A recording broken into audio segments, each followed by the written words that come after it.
Assalamualaikum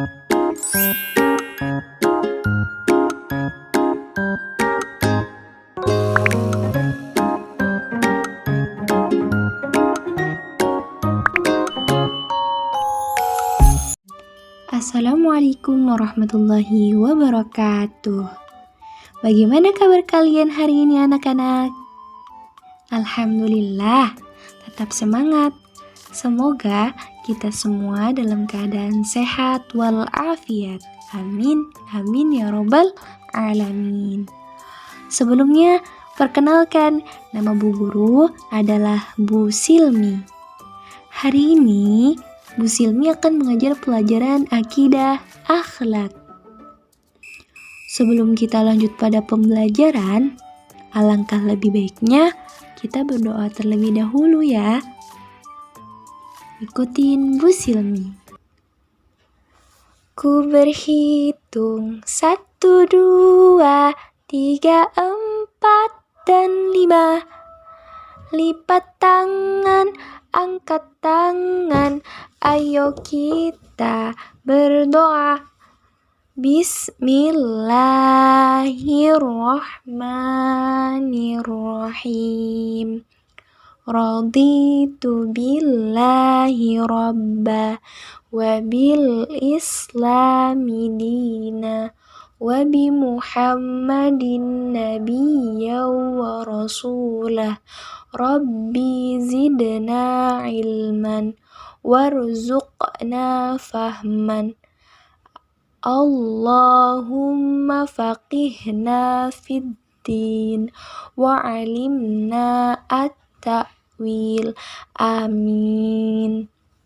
Baik anak-anak, sekarang kita akan belajar akidah akhlak tentang kisah keteladanan Nabi Muhammad sallallahu alaihi wasallam. Allah mengutus Nabi Muhammad sallallahu alaihi wasallam sebagai seorang rasul untuk menyampaikan kebenaran agama Islam kepada seluruh umat manusia. Nabi Muhammad sallallahu alaihi wasallam memiliki akhlak yang mulia yang patut diteladani. Nah, berikut ini merupakan sifat mulia Nabi Muhammad sallallahu alaihi wasallam yang wajib dan patut kita teladani ya anak-anak. Yang pertama, ada sifat jujur, dermawan, penyayang, sabar, dan sederhana. Alhamdulillah, anak-anak sekarang sudah mengetahui ya sifat-sifat mulia Nabi Muhammad sallallahu alaihi wasallam. Selanjutnya, Ibu Silmi akan menceritakan secara singkat beberapa kisah teladan dari sifat-sifat mulia yang dimiliki Nabi Muhammad sallallahu alaihi wasallam. A. Nabi Muhammad sallallahu alaihi wasallam dikenal sangat jujur. Sejak berusia 12 tahun, Nabi Muhammad sallallahu alaihi wasallam sudah diajak berdagang oleh pamannya yang bernama Abu Thalib. Ketika membantu pamannya berdagang, Nabi Muhammad sallallahu alaihi wasallam dikenal sebagai orang yang sangat jujur. Karena kejujurannya, banyak orang yang menitipkan barang dagangannya kepada Nabi Muhammad sallallahu alaihi wasallam. Nabi Muhammad sallallahu alaihi wasallam juga dipercaya membawa barang dagangan Khadijah binti Khuwailid, seorang saudagar yang dihormati di kota Mekkah. Pada usia 25 tahun, Nabi Muhammad sallallahu alaihi wasallam menikah dengan Khadijah binti Khuwailid.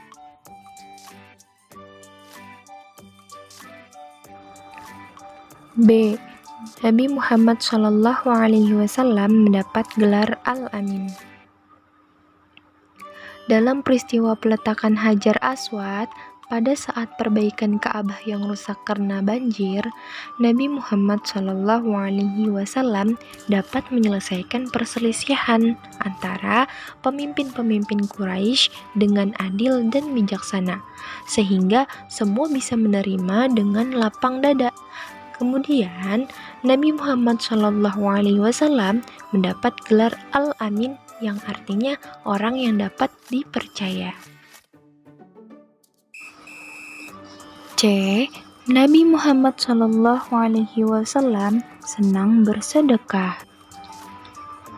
Pada suatu hari, ada seorang pengemis datang meminta sedekah. Nabi Muhammad SAW memberikan makanan. Keesokan harinya, pengemis itu datang lagi meminta sedekah. Kemudian, Nabi Muhammad memberikan beberapa uang dirham. Hari berikutnya, pengemis itu masih datang lagi meminta sedekah. Kali ini, Nabi Muhammad memberinya sebuah kapak. Pengemis itu heran. Kemudian, Nabi Muhammad berkata, "Gunakan kapak ini untuk menebang pohon, membelah kayu, dan pekerjaan lainnya. Pekerjaan itu bisa menghasilkan nafkah bagimu dan keluargamu." Lalu, pengemis itu pergi. Ia merasa malu menjadi pengemis. Sejak saat itu, ia tidak pernah mengemis lagi dan menggunakan kapak itu untuk bekerja mencari nafkah. D. Nabi Muhammad SAW menyayangi pengemis Yahudi. Ada seorang pengemis Yahudi buta yang sangat membenci Nabi Muhammad. Setiap ada orang yang mendekati ia, itu selalu menjelek-jelekan Nabi Muhammad. Pengemis itu menyebut Nabi Muhammad adalah orang gila, suka berbohong, dan tukang sihir. Pengemis itu melarang semua orang untuk mendekati Nabi Muhammad SAW. Padahal, tanpa sepengetahuan pengemis itu, setiap pagi Nabi Muhammad SAW selalu menghampirinya untuk menyuapi dirinya makanan.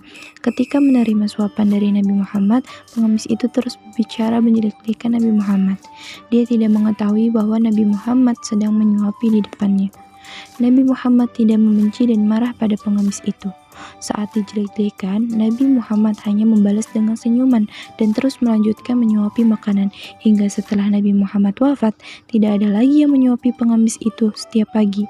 Setelah Abu Bakar datang menggantikan Nabi Muhammad untuk memberikan makanan, barulah pengemis itu mengetahui bahwa yang selama ini menyuapi makanan adalah Nabi Muhammad.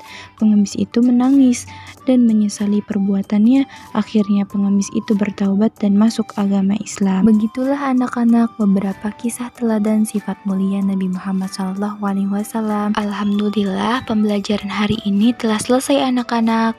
Ibu akhiri, wassalamualaikum warahmatullahi wabarakatuh.